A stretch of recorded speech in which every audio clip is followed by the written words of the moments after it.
The year is 418 AD. Last year, the Britons managed to stop the Picts from entering their lands, landing a decisive blow on the tribes. However, this year the Picts seem to be amassing a massive assault against the Britons. The Briton garrison is about half the size of the army of Picts facing them. Undeterred, the Briton warlord organizes his forces ready for the battle. The first turn sees both armies maneuvering into position.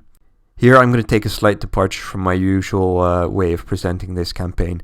Since I was being very cagey this match, I wanted to ensure that I bypassed his army and got as many people to, well, first of all, his side of the board or within L of the table edge to make sure I get my boast, and also just to win the campaign. There's only a little bit of melee in this game. Most of it is on movement, so it's probably more useful if I just highlight what happened.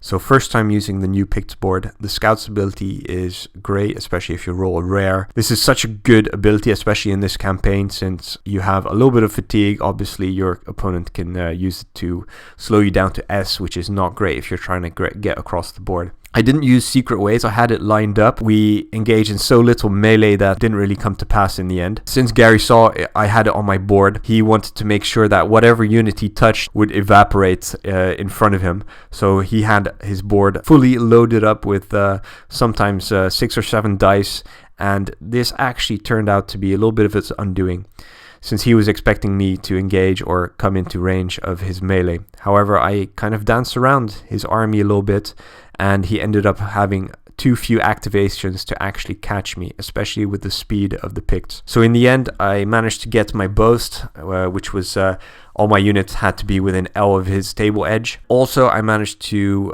exit all the remaining units. So I lost 1 unit of levy. I only killed a few of his warriors and a handful of levy. However, I kept my eyes on the prize here and just wanted to make sure I exited the table, and therefore winning the campaign. Since his morale was already low, he kind of made a last gamble using the call for aid, which reduced his morale even further. And given that I had used major assault, which increased the impact of any victory, whether it's mine or his, by an additional 2 points, it meant that in the end he was his morale was completely crushed. We're going to record a separate video about our thoughts on the Limes campaign, kind of what we would do differently, and also talking about some of the matchups. Thank you very much, and take care.